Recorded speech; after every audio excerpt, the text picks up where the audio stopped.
Latest खबरें पाने के लिए कल्याण टुडे चैनल को सब्सक्राइब करें और नोटिफिकेशन पाने के लिए बेल आइकॉन बजाएं।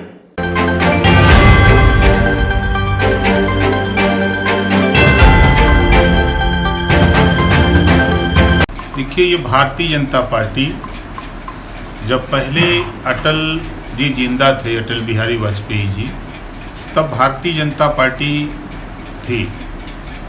अब भारतीय जनता पार्टी गुजरातियों के कब्जे में हो गई है और भारतीय जनता पार्टी में जितने भी गुंडा, माफिया, भ्रष्टाचारी, दुराचारी, व्यभिचारी सब उसमें शामिल हो गए हैं, जिसका रिजल्ट आपने पूर्व में भी जिला पंचायत अध्यक्षी के चुनाव में देखा, अभी कल आपने प्रमुखी के चुनाव में देखा। पूरे प्रदेश में लोकतंत्र की हत्या हो रही है और ये राम राज की बात करते हैं तो अब तो हमको लगता है कि राम ने शंभुक ऋषि का गर्दन काटा था, उसी तरह ये बैठे हुए योगी जी, इनको अब ये दिखाई नहीं दे रहा है। कहते थे कि माफिया गुंडा प्रदेश छोड़ के चले गए हैं, ये कहाँ से उतरा गए? जब चुनाव आ रहा है तो ये इनके माफिया गुंडा पर्चे फाड़ रहे हैं, मार रहे हैं, बमबारी कर रहे हैं, गोली चला रहे हैं, इनको दिखाई नहीं दे रहा है। अभी कोई गरीब कमज़ोर आदमी किसी से झगड़ा कर ले तो इनकी पुलिस सक्रिय हो जाएगी, लेकिन आज ये खुद सरकार ये गुंडाई करा रही है। ये हम कह रहे हैं, ये सरकार नहीं चाहती है कि लोकतंत्र कायम रहे। बाबा साहब डॉक्टर अम्बेडकर जी ने जो संविधान दिया है, उस संविधान की धज्जी उड़ा रही है ये सरकार। इनकी जितनी भी निंदा किया जाए वो कम है। 292 सीट निर्विरोध पूरे प्रदेश में जीत गई है बीजेपी। ये गुंडागर्दी, तानाशाही हिटलर है।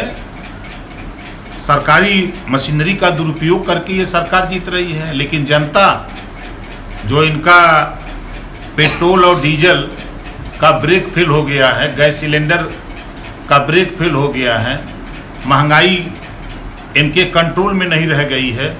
कोरोना जैसी महामारी में ये हमेशा वोट के लिए लड़ते हैं, चाहे कोरोना हो चाहे कोई भी आपदा हो। आपने देखा कि कोरोना में सूबे का मुख्यमंत्री, यहाँ लोग ऑक्सीजन, गैस सिलेंडर, वेंटिलेटर के लिए अस्पताल में भर्ती होने के लिए छटपटा रहे थे और सूबे का मुख्यमंत्री बंगाल में जाकर के वोट के लिए छटपटा रहा था। हमारे देश का प्रधानमंत्री वोट के लिए छटपटा रहा था और देश की जनता दवा के लिए, ऑक्सीजन के लिए, वेंटिलेटर के लिए अस्पताल में भर्ती होने के लिए छटपटा रही थी। तो इनको देश की जनता से मतलब नहीं है। जो काम 70 साल में कांग्रेस ने नहीं किया, इन लोगों ने 7 साल में देश को लूट करके बर्बाद कर दिया।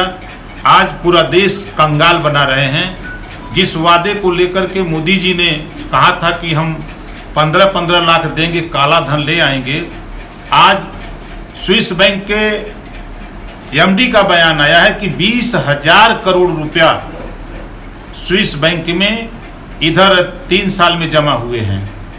एक कांग्रेस ने जमा किया कि सपा ने किया कि बसपा ने किया? कौन जमा किया? क्या देश, आपके माध्यम से मैं देश के प्रधानमंत्री, गृह मंत्री से पूछना चाहता हूं कि ये रुपया किसका जमा है? कहां गया तेरा काला धन? कब ले आओगे कि ले जाकर के पैसा देश का लूट करके आप स्विस बैंक में जमा कर रहे हो?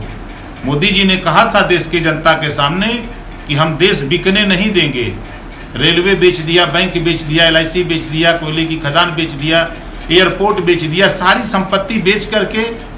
और मजे की बात आप उठा के देखिए कि पूरे देश में भारतीय जनता पार्टी पर गुजरातियों का कब्जा हो गया।